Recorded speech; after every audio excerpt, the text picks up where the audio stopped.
What is now the state of Texas was part of New Spain from the late 1600s to the year 1821, when Mexico gained independence from Spain. Then, in 1835, the Texas Revolution began, ending after a few months with the creation of the Republic of Texas.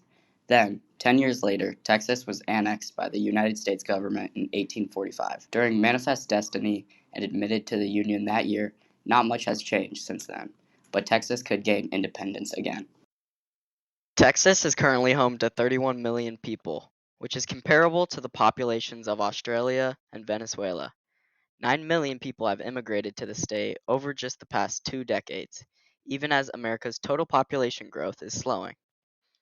Texas has been second place in the country for domestic migration for many years, second only to Florida. 5 of the top 15 largest cities in the U.S. are in Texas, totaling around 6 million people. Texas has a large population and a landmass large enough to allow that population to expand into the future. Texas's constitution mandate for no income tax is a huge factor for people coming to Texas. This is because the cost of living and opportunity is better than any state. Texas has the largest oil reserves in the United States, producing a staggering 2 billion barrels last year, a new record. This accounts for 43% of the U.S.'s entire production, enough to support the independent Texan economy and a source of leverage in negotiations with foreign countries. The state of Texas also sends more money to the federal government in taxes than it receives back in assistance, highlighting the fact that Texas already can stand alone.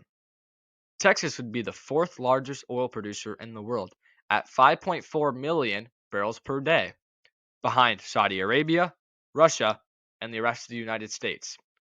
Texas also had a GDP of 2.2 trillion in 2024, greater than any other US state other than California, and greater than that of its neighbor Mexico, despite it having 100 million fewer people.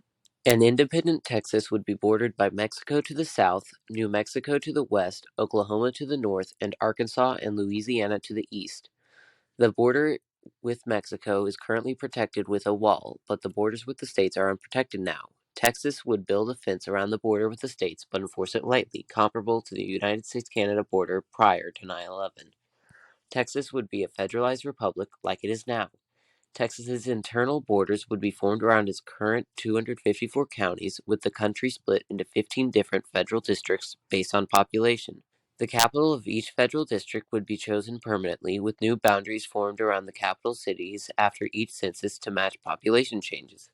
All the national leaders will be selected via a popular vote, and the district representatives will represent the common interests of Texans in their own Congress. Texas's unique culture is shaped by the many different ethnic groups it holds, such as the German Texans, Tejanos, Cajuns, Irish, and African Americans. Texas is divided into major regions, which are all defined by different cuisines, music, and art. Texans show a strong sense of pride in their state. Many Texans identify with the belief of Texas first, America second, demonstrating centripetal forces. Texas is also drawn together by its strong conservative evangelical Christian culture. Since it was ruled by the Supreme Court that no state can leave the US will forever see Texas as its state. Therefore, leaving the Union will forever strain Texas's relationship with America. It would also cut millions of Texans from financial aid services like Medicaid and SNAP, though these benefits are outweighed by the amount of money already flowing from Texas to the federal government.